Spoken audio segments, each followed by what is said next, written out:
Pengacara bos PT Duta Palma Group Surya Darmadi alias Apeng, Junifer Girsang menyebutkan dakwaan terhadap kliennya oleh Jaksa Penuntut Umum Kejaksaan Agung dibuat secara terburu-buru. Hal itu disampaikan pada eksepsi atau nota keberatan yang diungkapkan pada saat persidangan. Diketahui Apeng didakwa telah melakukan korupsi terkait penyerobotan lahan untuk perkebunan sawit oleh perusahaannya. Korupsi tersebut diduga mengakibatkan kerugian sekira 86,5 triliun rupiah. Junifer mengatakan bahwa imbas dari dakwaan yang disusun JPO tersebut, Surya Darmadi telah menjadi korban dari proses penegakan hukum yang menilai ada tujuan tertentu sehingga dakwaan disusun terburu-buru meskipun tidak diungkapkan lebih lanjut yang dimaksud terkait hal tersebut. Junifer menggarisbawahi sudah ada Omnibus Law pada Undang-Undang Nomor 11 Tahun 2020 tentang Cipta Kerja. Dalam pasal 110 dan pasal 110B Janto Putusan Mahkamah Konstitusi nomor 91 PUU strip 18 tahun 2020 menyatakan masih memberikan waktu selama 3 tahun kepada pelaku usaha untuk menuntaskan administrasi pengurusan izin pelepasan kawasan hutan.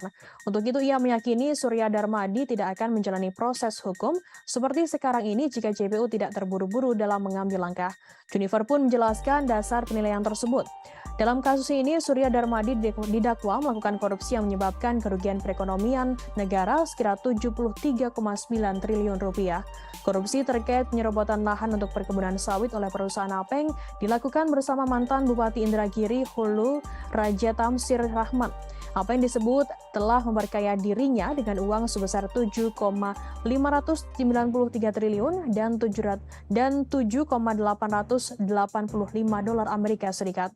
Surya Darmadi juga didakwa merugikan keuangan negara sebesar 4,768 triliun rupiah dan 7,885 dolar Amerika Serikat.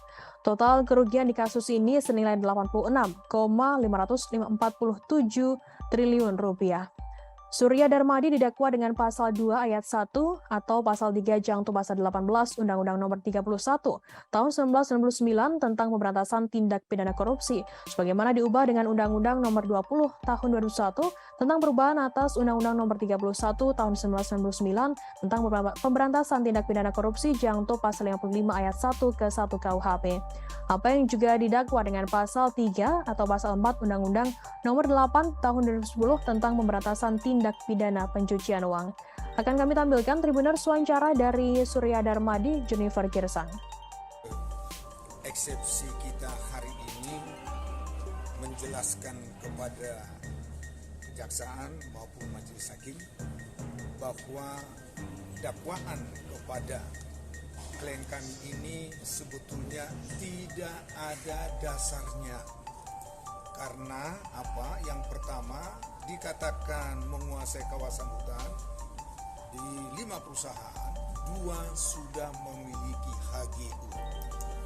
Yang kedua, bahwa 3 perusahaan tersebut saat ini sedang diproses izinnya sudah sampai ke tingkat ke-7. Tinggal sekarang adalah pembayaran PNBP, barulah kemudian terbit HGU. Ini sesuai dengan Undang-Undang Cipta Kerja ya nomor 11 tahun 2020. Diberi batas waktu kepada setiap pengusaha yang mengusahakan kawasan ataupun usahanya sampai 2003 izinnya dibereskan. Dan kemudian di dalam ketentuan Undang Cipta Kerja tersebut juga dikatakan bahwa proses ini tidak ada perbuatan pidana, hanya administratif. Nah, oleh karenanya pada saat persidangan kami jelaskan bahwa ini belum layak untuk diproses karena masih ada proses. Sudah nonton? Jangan lupa like, subscribe, dan share ya.